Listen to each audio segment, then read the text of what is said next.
Olá, dando continuidade ao canto 6 da Ilíada. Neste canto, Diomedes continua dando inúmeras baixas nas tropas troianas e Heitor é aconselhado a pedir à sua mãe que organize um ritual, uma oferenda para a deusa Atena para retirar Diomedes do campo de batalha. E aqui existe o conhecido encontro, né, de Heitor com Andrômaca, a sua esposa.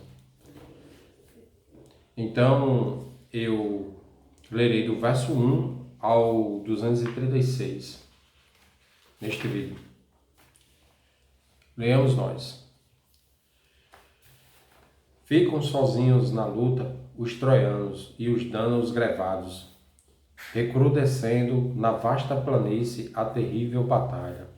Uns contra os outros, as lanças de bronze os guerreiros atiram. Entre a corrente do chanto divino e do belo Simoente. Primeiramente o baluarte dos gregos, Agis Telamônio, Agis no caso Ajax. Rompe a falange dos Troas, abrindo uma luz para os sócios, com derrubar o melhor dos guerreiros chegados da Trácia, o destemido e membrudo, Acamante, nascido de Eusoro. Na crista do elmo ondulante, certeira pancada lhe assesta, indo encravar-se na testa do herói a hasta longa de bronze. Atravessando-lhe os ossos, as trevas os olhos lhe envolvem.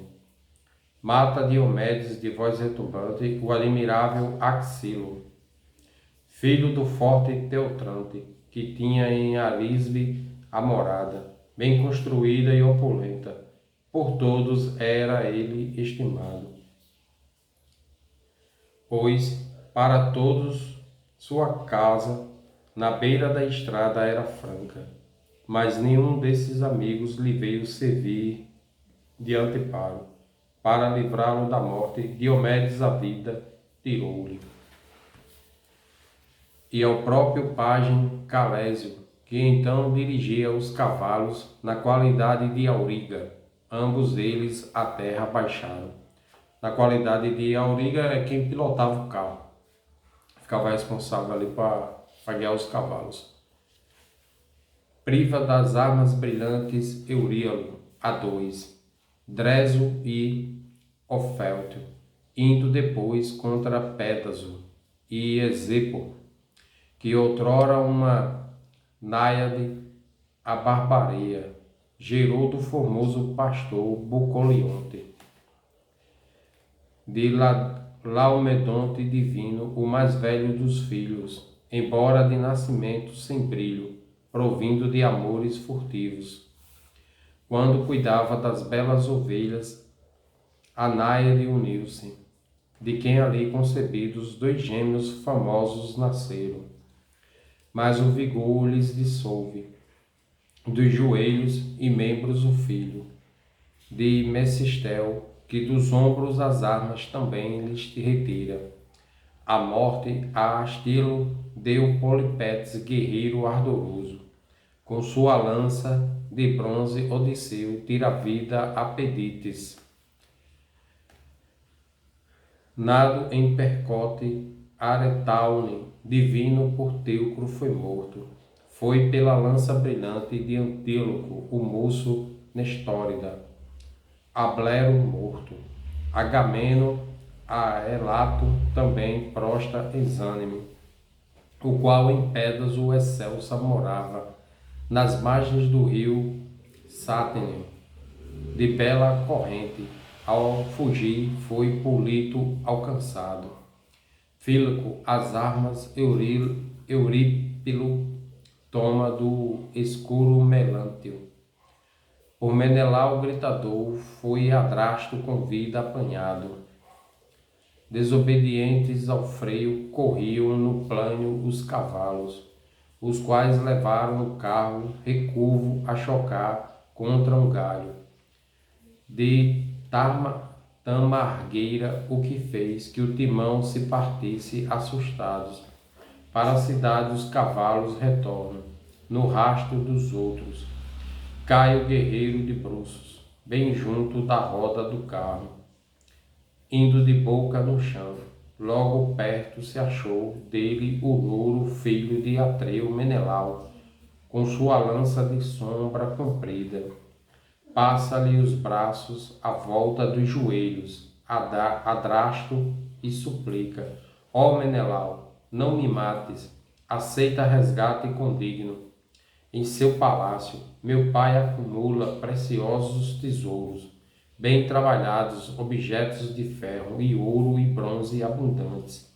Meu genitor te dará, de boa mente, um resgate elevado, quando souber que me encontro com vida nas naus dos arquivos.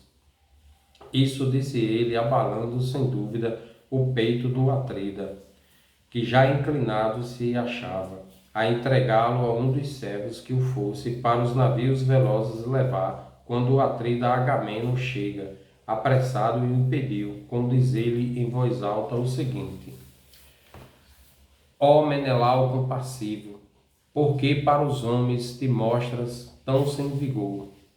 Belas coisas de fato em tua casa fizeram esses troianos, por isso da morte escapar não deixemos. Quantos as mãos nos caírem, sendo homens embora ainda se achem no próprio ventre materno, que todos pereçam bem longe de ilho destruída, sem túmulo algum, nem memória deixarem.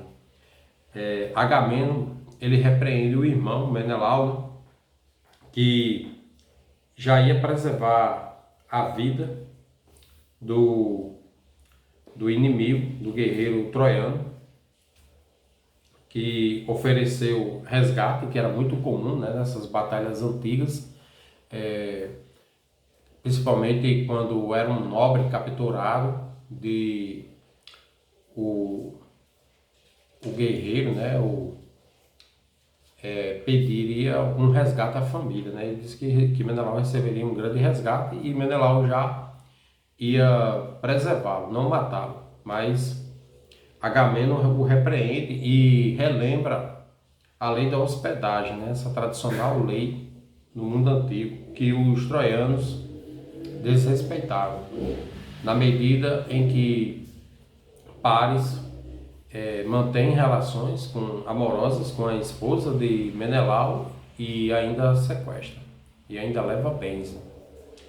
Então, a força dessa lei no passado era muito grande, a lei da hospedagem. Tanto o hóspede como o anfitrião exigiam um respeito mútuo entre os dois. Essas palavras do herói, de fatais e prudentes conceitos, fazem que o peito mudasse do irmão, que com o braço repele o suplicante. Este foi pelo forte guerreiro Agamemnon, no baixo ventre ferido, caindo de costas. O Atrida sobe-lhe em cima do peito, arrancando a asta longa de freixo. Em altas vozes Nestor, os guerreiros agivos exorta: Danos, guerreiros, amigos diletos, discípulos de Ares, nenhum se deixe ficar para trás, tendo em vista somente presas valiosas levar para as naves de casco anegrado. Ora, inimigos maternos, depois com vagar na planície, procurareis os cadáveres para das armas despilos.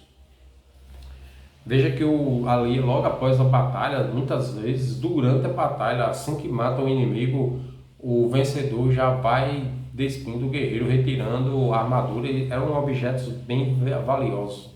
E isso era muito comum na guerra. Por esse modo, incitavam o furor e a coragem de todos.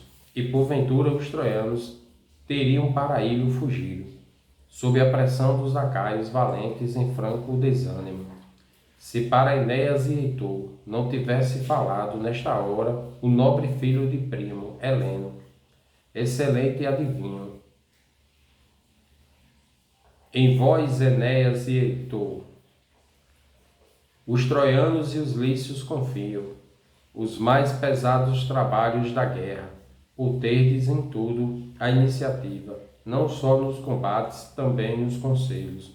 Ora, detende-vos para correr as fileiras e os nossos homens, conteante as portas, senão todos eles aos braços se atirarão das mulheres, objetos de mofa do inimigo. Mais uma vez as falanges em ordem de novo e inflamadas, procuraremos também contra os danos lutar aqui mesmo. Ainda que muito cansados, que o aperto é de fato imperigoso. Para a cidade de depois, Heitor corre, e instruções leva logo a nossa mãe, que, sem perda de tempo, as matronas reúna no alto da rocha, onde o templo se encontra de Palas Atena. Pós ter franqueado com a chave o recesso sagrado do templo, tome no manto maior, que na régia bem feita se encontra, o de mais fino lavor, e que o peito mais caro lhe seja.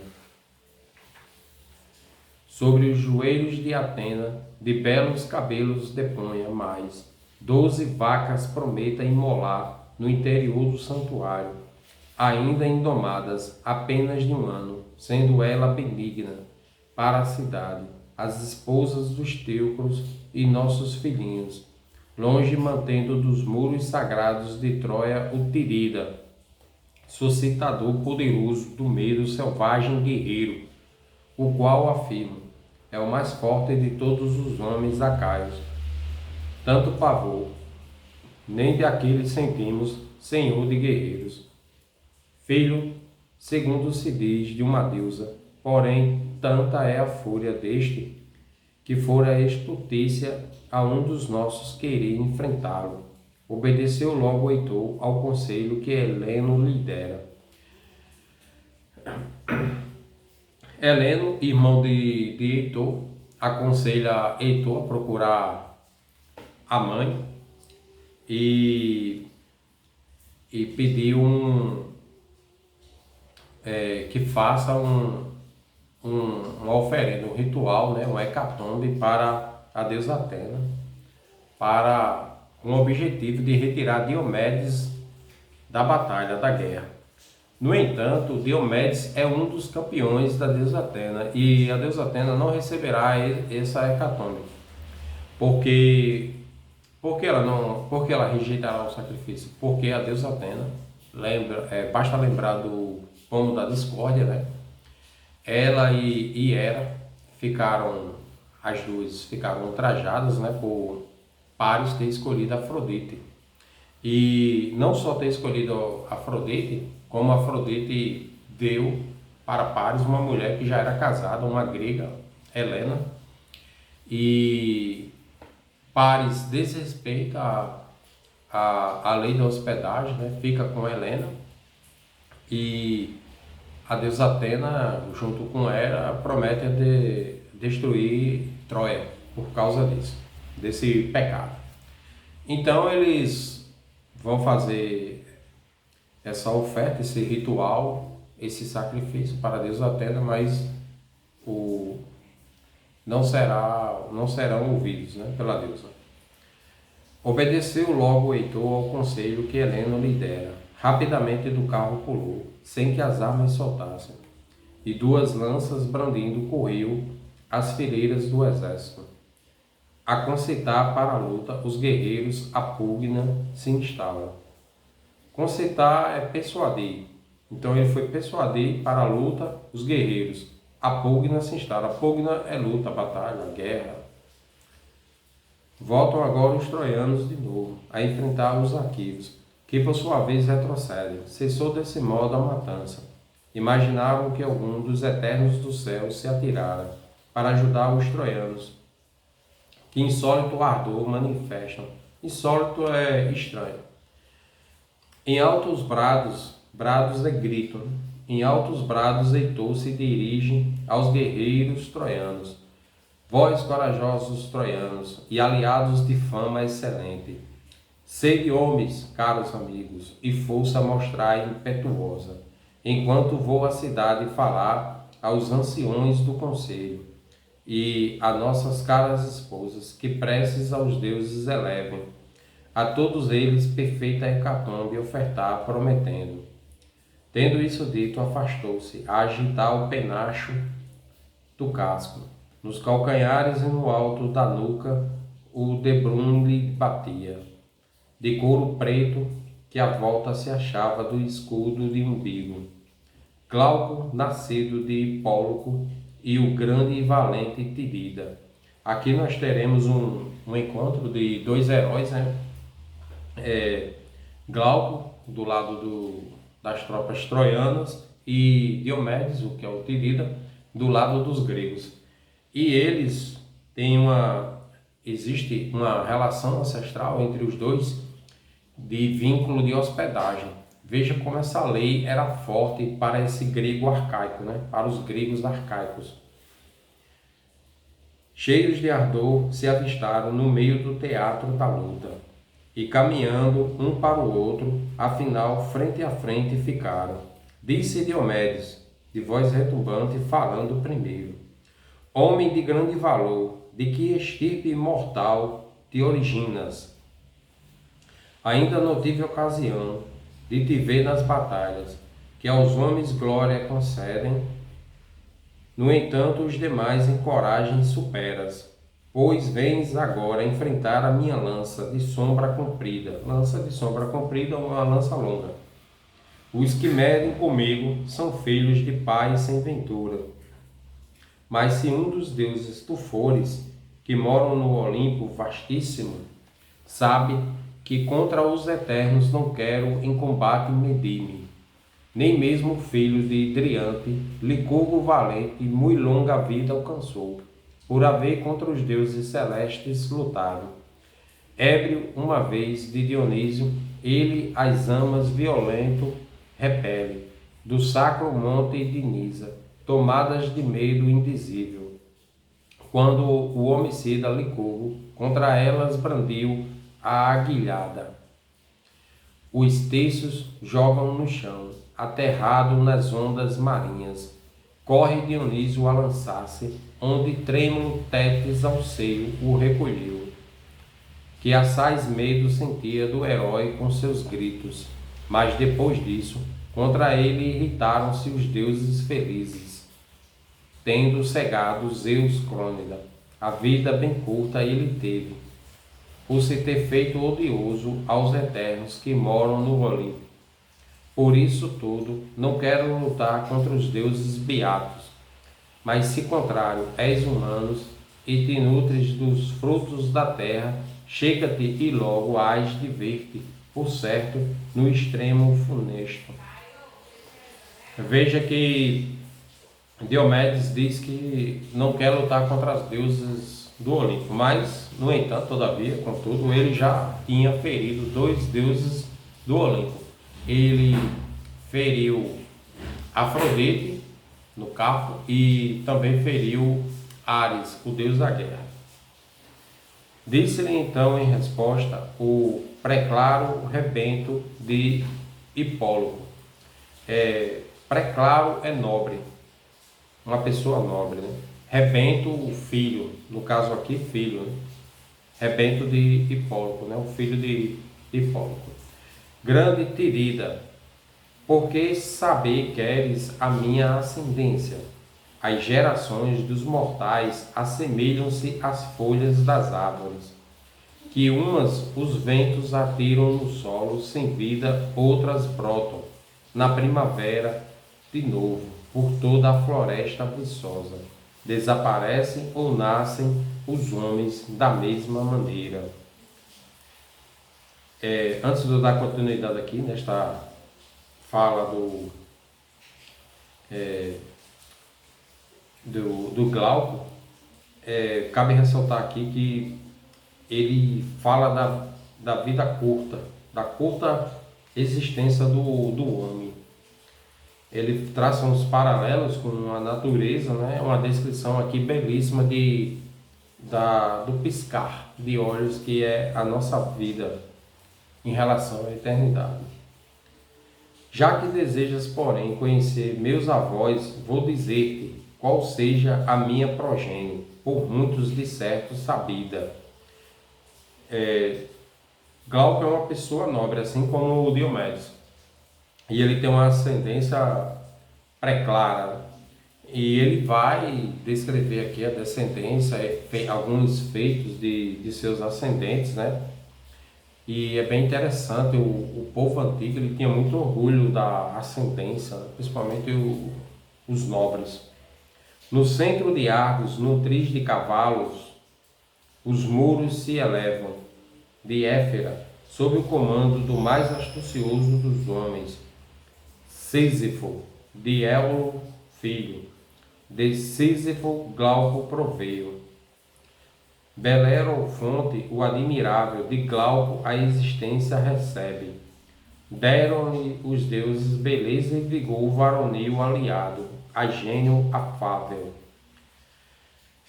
Mas preto insidioso da pátria o repele, pois tinha mais influência do que ele entre os homens agivos, por os haver submetido ao seu cetro o nascido de Crono.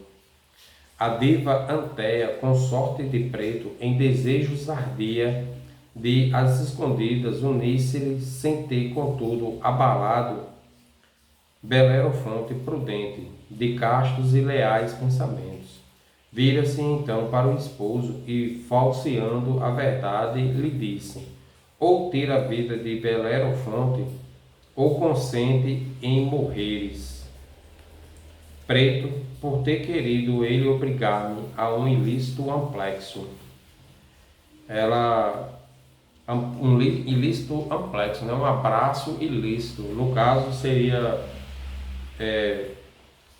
como se Belerofonte quisesse ter relações com ela, mas na verdade era a esposa de Preto, né? Que desejava Belerofonte, mas foi rejeitada.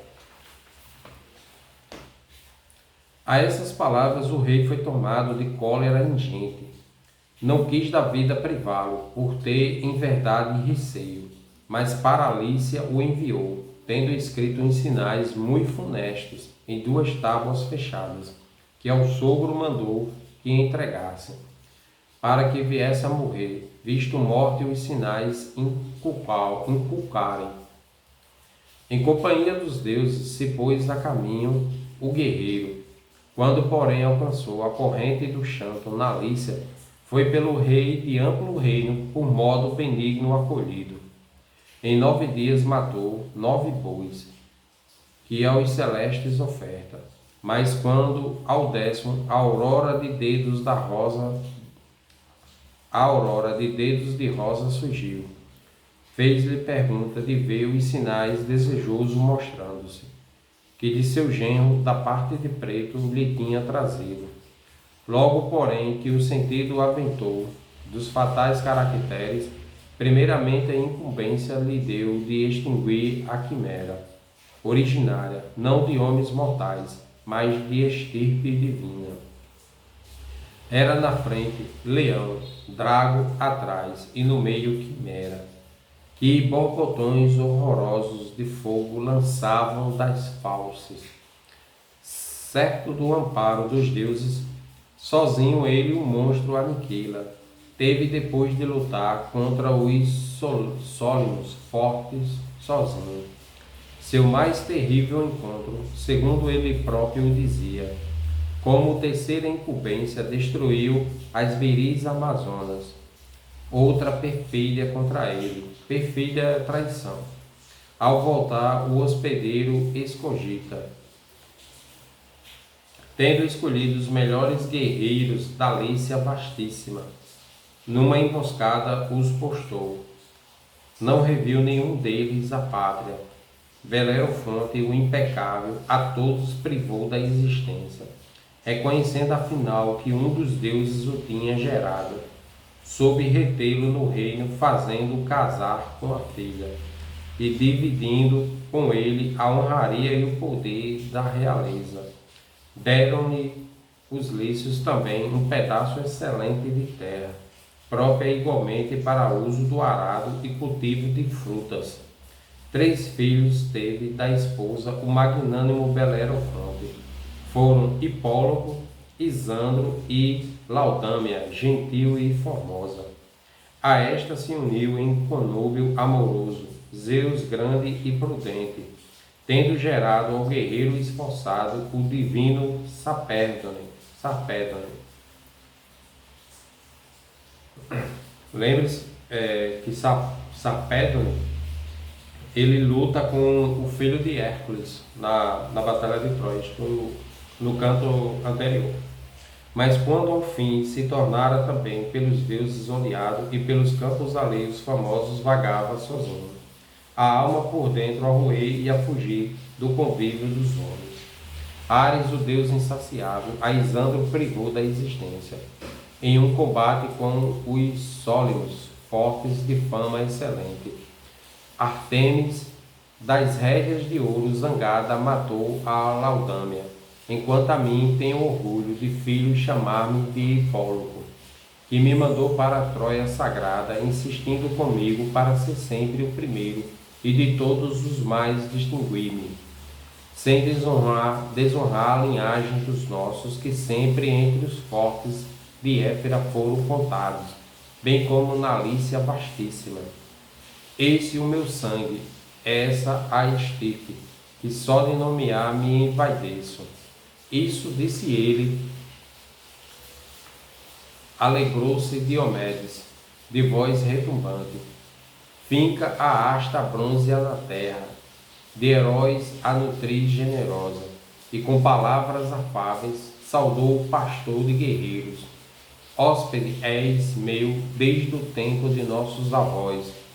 Vejo agora, por 20 dias seguidos, Eneu divino agasalho, deu em seu belo palácio ao magnânimo Belerofonte, tendo ambos dons hospedais, de subido valor permutado. Foi o penhor da amizade de Eneu, cinturão purpurino. Belerofonte lhe deu uma copa adornada com alça de ouro, que em casa deixei quando tive de vir para a Troia. Quanto a Tideu, não me lembro, pois era criança quando ele foi para Tebas, e o exército acaio ficou destruído.